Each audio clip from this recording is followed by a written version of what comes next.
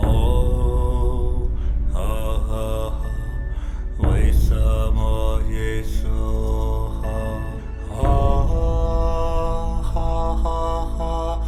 为什么耶稣哦，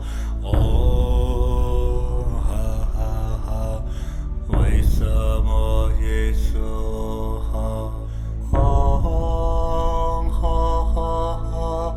为什么耶稣哦，为什么耶稣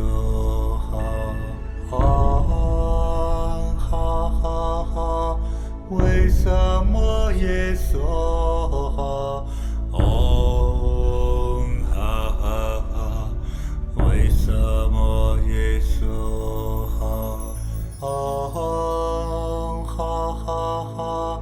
为什么耶稣哦，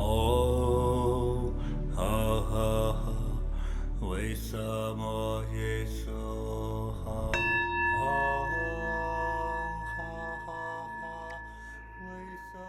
感恩佛菩萨加持，将我们念佛功德回向法界，回向佛菩萨，回向一切众生，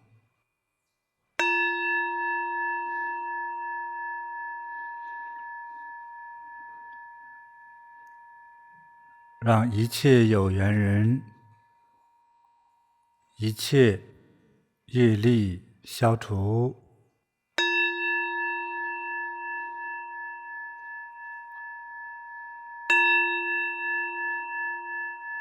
让一切病痛消除，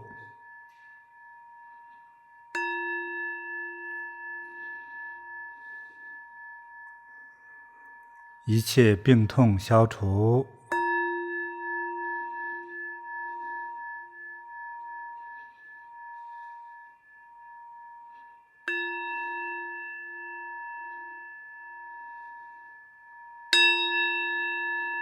一切病痛消除，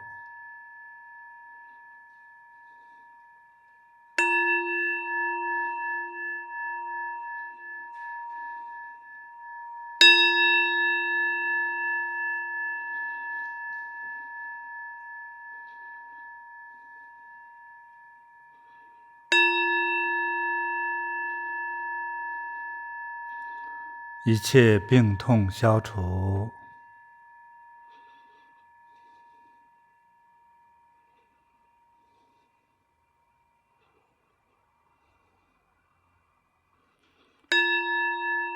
一切恶缘消除，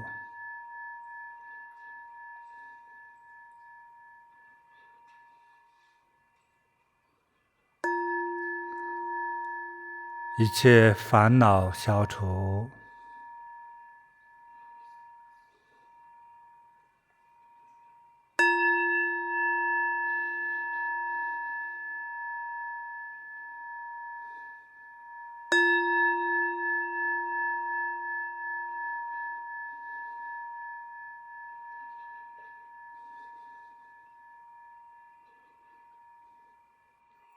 一切障碍消除，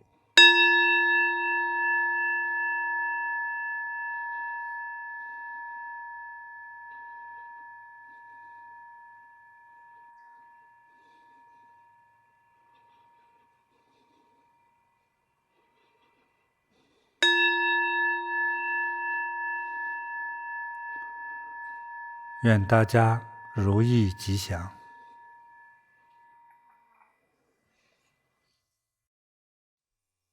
我相信大家都非常的恭敬认真的诵念了啊。就是在诵念的时候呢，一开始会有一些这个意念不太集中，不太专心，这个没关系啊，只要我们心尽到啊，要有这样足够的念的时间啊，佛菩萨是理解我们的。那经过更长期的修行呢，就是我们的意念，我们的定力就会更稳定。刚开始做功诵念的时候会是这样，就是杂念妄想比较多，但是效果还是会出来的。通过诵念发出我们真诚祈请的心，那佛菩萨、地藏王菩萨帮我们消除。在关键时候念几句地藏王菩萨名号或者咒语，直传达到地藏王菩萨的心里去，那我们的恶业就消除了，这个一切就顺畅了，所有的美好的愿望都能达成，无论是健康方面、事业的、情感的、学业的，找好工作的也都能达成。刚才诵念的时候有好几项我都感受到佛菩萨加持我们大家，那有好几个愿望是可以达成的只要你的真心发出来，就没有了障碍。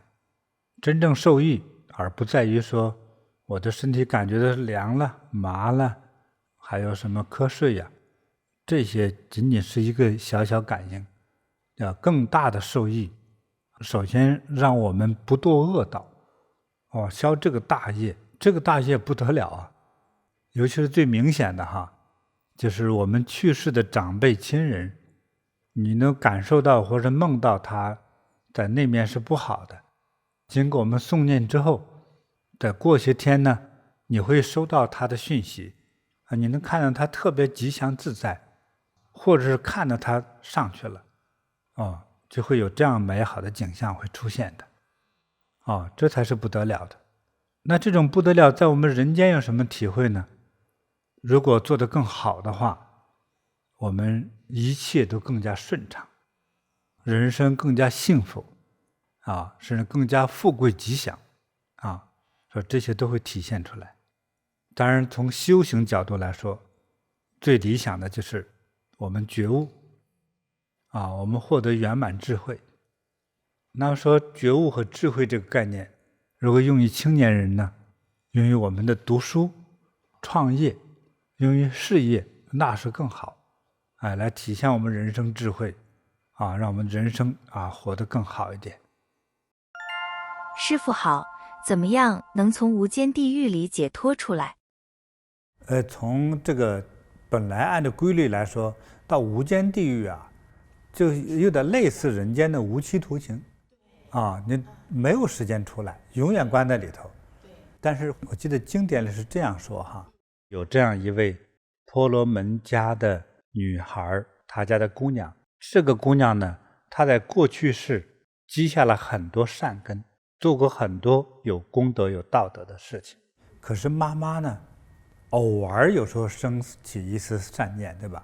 多数的时候是不信，并且还经常诽谤，不但不恭敬，还说坏话。这个就不好了他的妈妈为什么下无间地狱呢？就是诽谤佛，这个就是大罪。这个女儿呢，她就相信佛，相信佛所说的一切真理，那就是真理我叫信受奉行。这个是缘分就像包括人和人一见面，有的时候我就看你很顺眼，我们来做朋友吧，就很开心，对不对？我说这个感觉好像回到6、7岁的感觉其实6、7岁的孩子彼此之间和17、18岁、20、30岁的人都一样，都有的看了一看就是很有缘。我觉得来吧，我们做朋友吧。是不是有一些我才不跟你做朋友？很多孩子也不会回避说我讨厌你。他有时一见面就是觉得就不知道哪2个弦就没合到一起，就觉得玩不到一起，说不到一起，爱好也不同，就听你说话都觉得好烦人。所以人和人都有这样的叫做一种，现代人把它称为叫眼缘。那么就是人当去信仰来的时候有佛的时代，我们信佛，同样我们2个人或我们几个人，有的人说我乐意信受奉行，就你说了我就信。你看就有说你说死我都不信，就是他妈就是不信。可是这个女儿呢，就是我就深信不疑，佛说的正是我要的，那是最好的，我一定乐意接受。所以就是因为他有这样的一种信，我觉得这个信呢，我们再刨根挖底的时候哈，发现他这种信来自于他过去世的功德，他做了近似的行为。比如你倡导善良，其实我也喜欢善良，而且我也经常在帮人，对不对？当累积了他的这种喜欢帮人的这种习惯之后呢，所以有一次又成为人的时候，成为这个女孩的时候，佛一说的时候，喜欢，我喜欢，就是正好就和自己的内心合拍了，所以就乐意相信佛。妈妈不信还诽谤，女儿深信不疑，还是发心供佛，还要修行所有的佛陀的教化，他就认真去遵从。所以这位婆罗门女，就是婆罗门家的这位女儿呢，因为有这样的大善根信受奉行。刚才咱们不是讲为什么能把这个母亲从无间地狱救出来呢？因为她的信是非常坚定的，因为有了这样的坚定的信，其实已经有护法神在护着她了。今天你坚定的信虽然是刚出的开始，但是可能你就是未来的佛菩萨。每个人都是有这个希望的，对，所以他当有了这个坚信的信心之后，天上的神灵自然护佑着他，因此呢，他又等他母亲又是到地狱受苦，他母亲做了那些坏事嘛，诽谤佛法僧是吧？肯定下无间地狱，所以他忧虑母亲呐，为救母亲出苦海。所以呢，婆罗门女呢，在这个时候，因为她有这样的一个深信的根基，又发了这样大的心将她的最贵重的这个宅子都给卖了，来供养佛法僧佛陀就帮她处理解决化解他们过去形成业力当中的负能量、怨气、恶气，才协助将他的母亲从无间地狱救出来，而往生，将他送到了这个天国。所以他这种坚信的本身，古代称为叫勇猛，勇猛精进。你说的话，你知道的方向，我就照着去行，照着去做，我坚决不回头，不给自己留后路，是不是这是绝对的坚信不疑，是吧？他的信愿行都是像打铁一样就实实在在的就真去做，所以他救母亲的这个效率是多么高呢？你看，本来是吧，在无间地狱了，结果给弄天堂去了。那我觉得像这位妈妈来说的话，就是来成就地藏王菩萨的，就是我这么不信，我也这么恶，可是你呢就诚信，对不对？但是我多么不好，我是你妈，我就掉进了无间地狱之后，我看你干些啥。也许他妈是这样的一种思维，也许他妈是被天神派来，他就是这么思考，就这么做的。可是整个上天考验了地藏王菩萨的修行。妈妈无论多么不好，还是生我养我的恩人，所以他受罪我不能不管了，因为这样的人他将来能成佛成菩萨呀。但事实如此对不对？他就是未来的地藏王菩萨呀，就是这样子的。地藏王菩萨其实已经成佛了，所以当他的意念想到你这个人的时候，你就开始吉祥了。比如说你现在是贫苦人吧，接下来可能几个月就开始慢慢变成巨富。就是一个人用自己的智慧去赚钱是比较难的，而佛菩萨上天赐给你财富的时候，那真的是那躲都躲不过去，你就必然成为一个巨富。佛陀他的境界和他存在的那个状态就几乎等于是协助主宰着宇宙的状态，它是这样一种巨大的状态，它有巨大的慈悲，它是创造，确切说是创造极乐世界的人。比如说人世间不是他创造的，但是极乐世界的天国是他创造的。怎么创造？就是他慈悲的意念创造出来的。那么佛能创造这样一个绝对完美美好的世界，那么他的生命状态是多么的叫做无法想象的巨大呢？所以当这样的又是佛又是个巨神的创造之神的这样的生命，你去认真的和他去相应，去供奉他，向他去学习的时候，那这个也就是说，他想让你富贵呀，想让把你母亲从18层地狱救出来呀，是吧？等等，那都太容易了。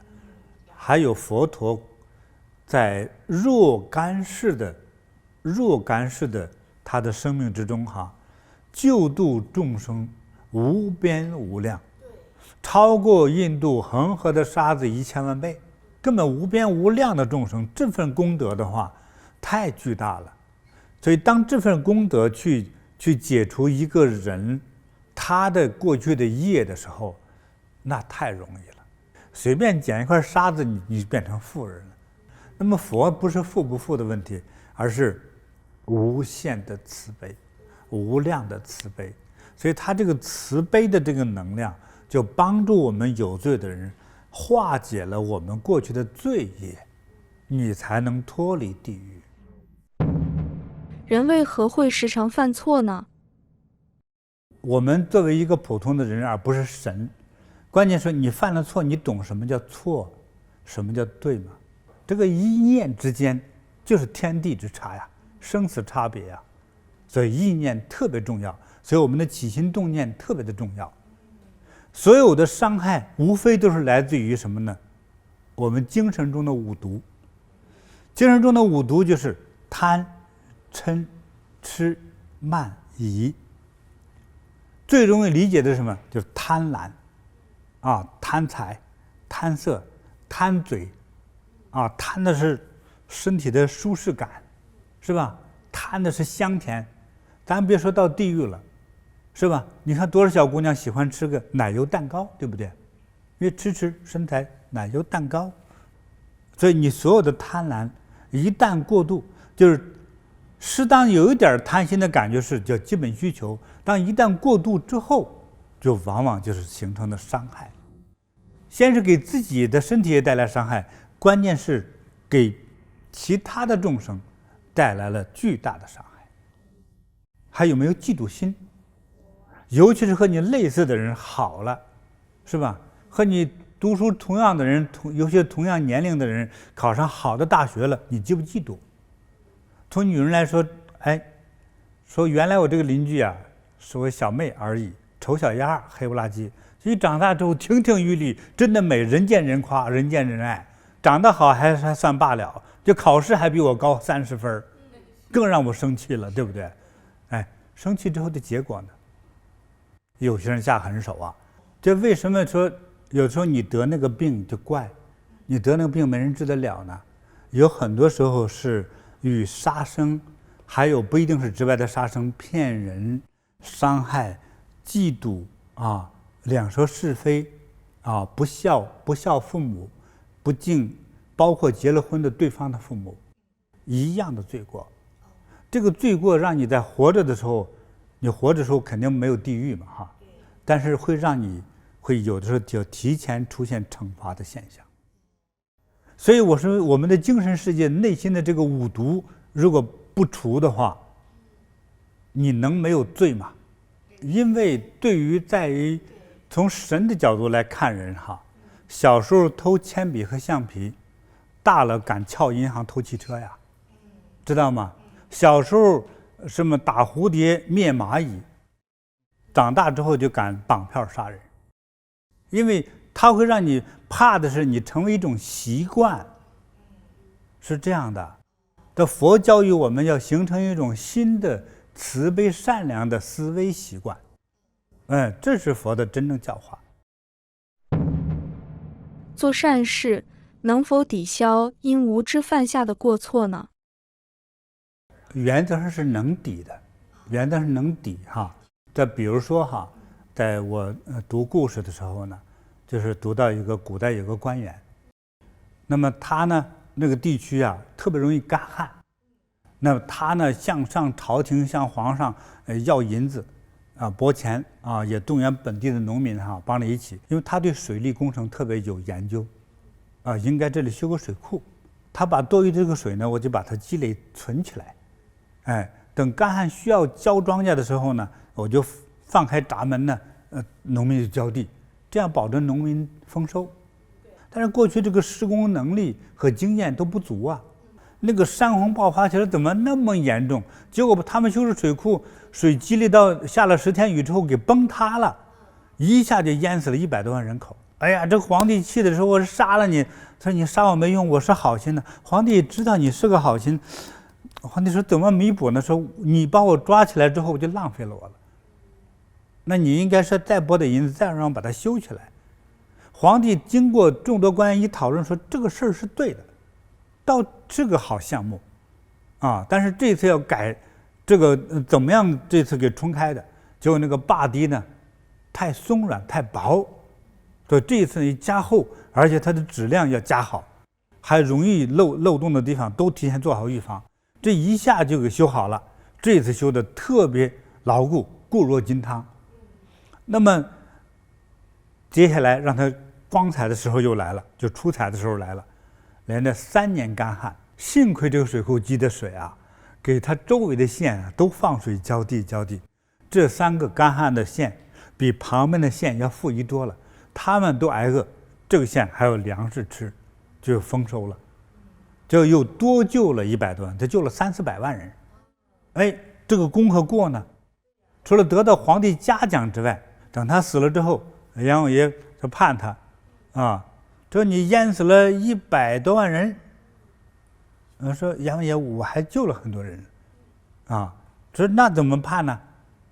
这样吧，但是因为你的心是好的，你是为了救众生，但是你确实因为不是一个水利的专家，也毕竟死了那么多人，所以得关几年，先关你在地府的3年，之后上升到天堂，你救了那么多的人所以这个判决还特别好。所以在地狱关3年，完了之后荣耀的化了一道光，上天堂去了，就成为天人。但是修佛法换说解决的方法，修佛法往往有的时候本来应该关的那个时间还可以给你减免掉，是不是？发心不错，为啥修佛？难道说佛也走过后门要偏激吗？不是，因为修了佛这个人就变成绝对慈悲的人，从此再也不会伤害了。所以修佛者特别容易达到减免。做一个慈悲的人，好人，还为你过去伤害过的众生去点灯做功德求佛光普照，他们解脱不怨你，你才能升华。他们在那都在念你的紧箍咒，都在骂你，都在诅咒你，能不把你抓进地狱吗？因为很多人就说我没有杀过人，还没有害过人，但是你在人家诅咒的时候，你斤斤计较的时候，就是伤害了之后，你自己没以为像人间重罪的那种，说我绑票杀人之类的，你当然没做那个，但是你平时的伤害你是没有当作是伤害。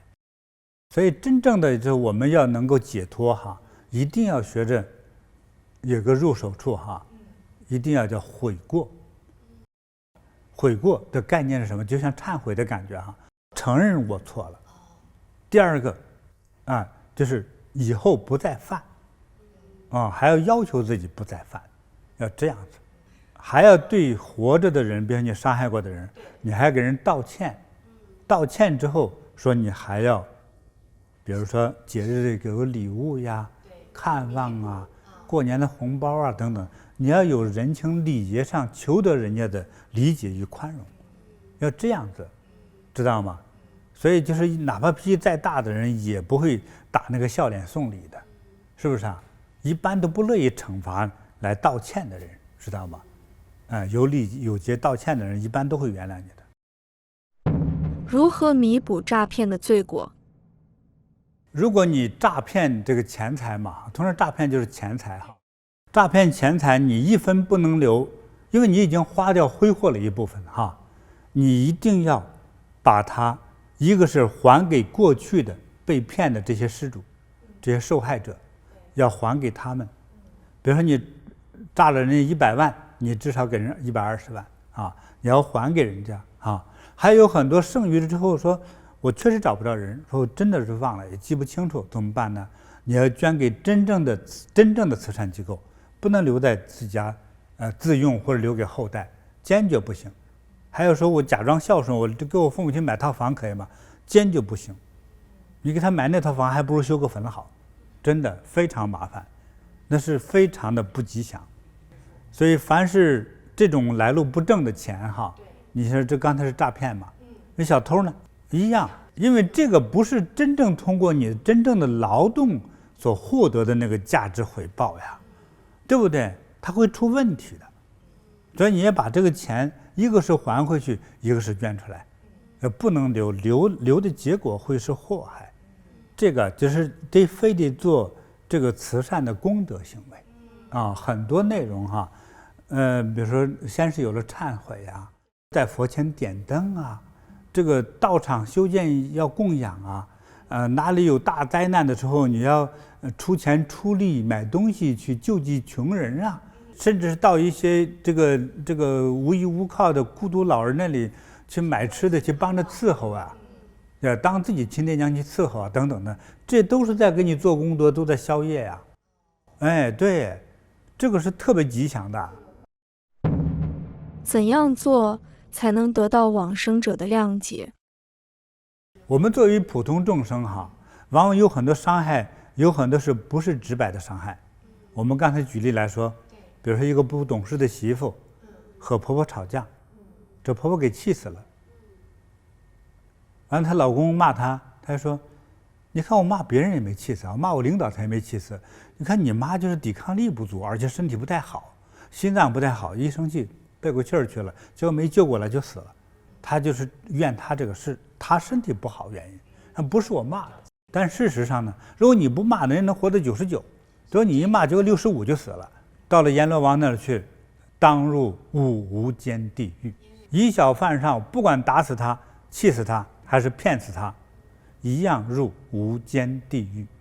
凡是入无间地狱重罪者，通常还会有点叫什么呢？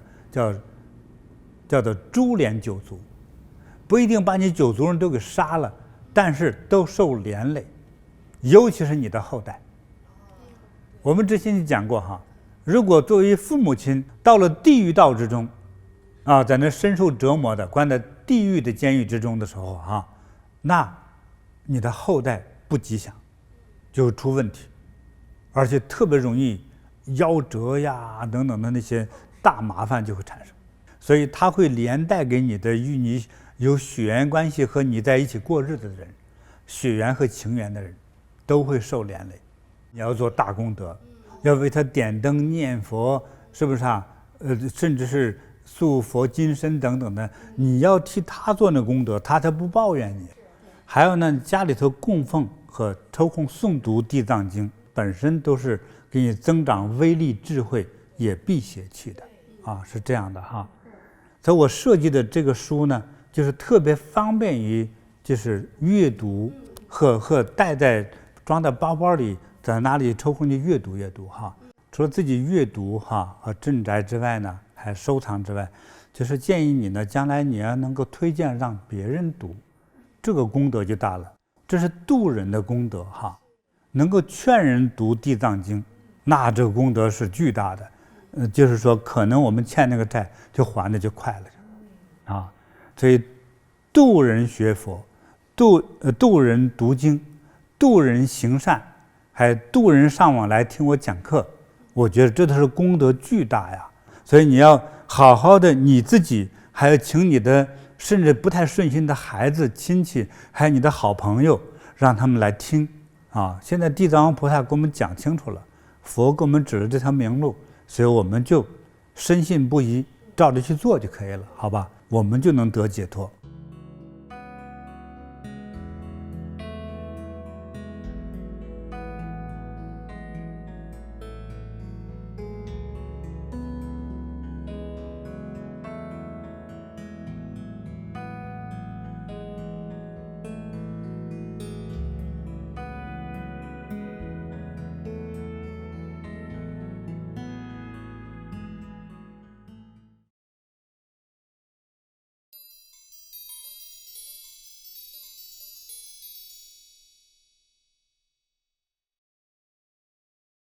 现在我们开始收功了。搓搓手，把手搓热、搓烫，搓搓脸，双手从下巴到额头，再到脸颊，似哀非哀。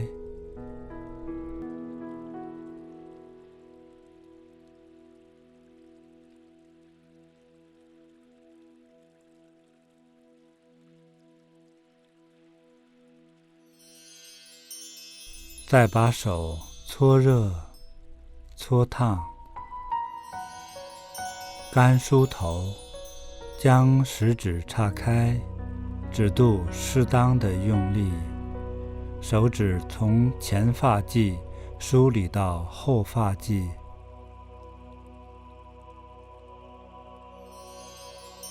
搓搓手，由上而下拍打全身。先拍打头部，两手手腕放松，在松静的状态下，适当用力拍打。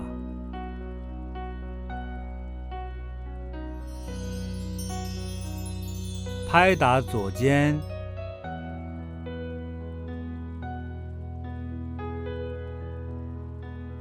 再拍打右肩。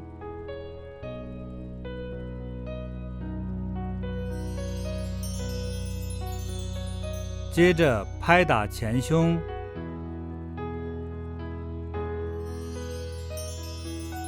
再拍打左边腋下肋下，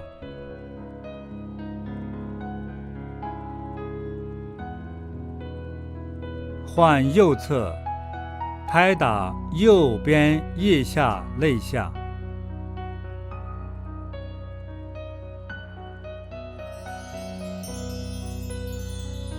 接着拍打腹部，双手放松拍打，慢慢起身，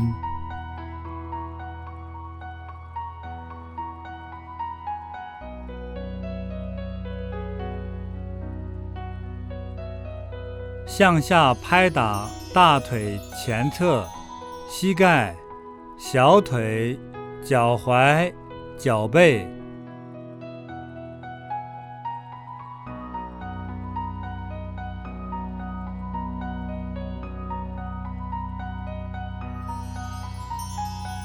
轻轻拍打后腰，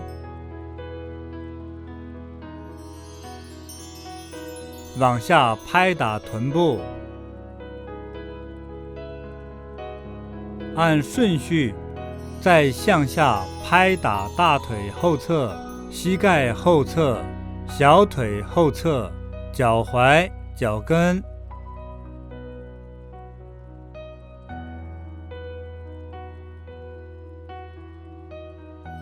继续拍打两腿的内侧和外侧，先拍打左腿，两手腕放松，稍微用力，由上而下拍打，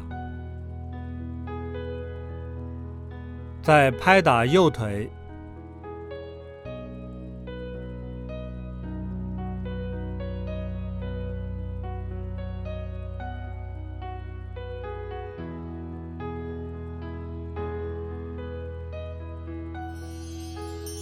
继续拍打两手臂，先拍打左手臂，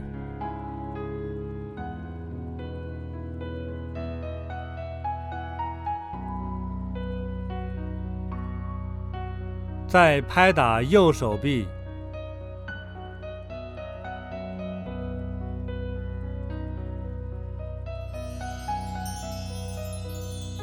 全身拍打完之后，搓搓手，再轻轻地按摩全身，双手似哀非哀，观想，将我们刚刚拍打出来的灰尘轻轻扫掉，扫除烦恼，我们变得健康快乐。同时意念收收收。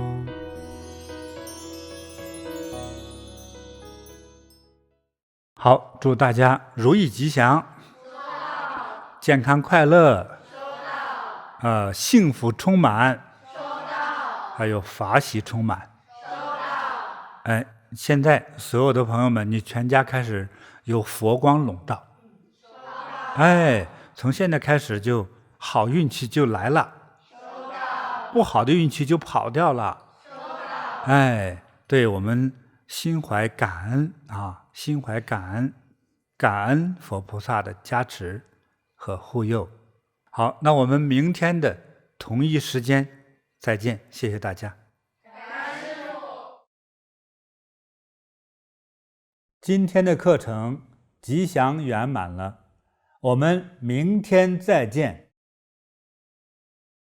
盂兰盆节在佛教中是超度与解救往生亲人的殊胜日子，在这个季节，我们尤其要为他们供灯，送去光明、富足、安宁。今年，无论你身在何处，都能为祖先献上一份佛光加持的超荐灯。菩提禅修学院特别推出盂兰盆超荐灯，祝往生亲人早日超度，离苦得乐。把握这1年1度的良缘契机，立即参与，让你的诚心化作祖先的安乐，也成就家门的兴旺。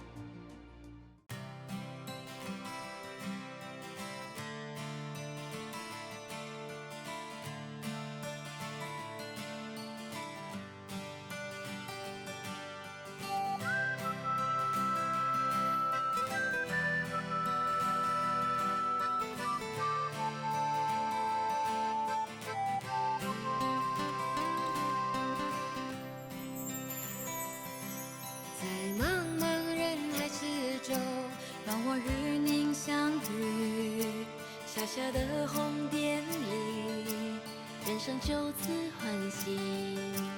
我快乐了，我健康了，我幸福了，我美丽了。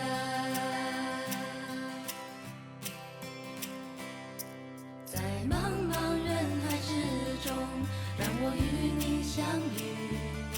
小小的红点里，人生变得神奇。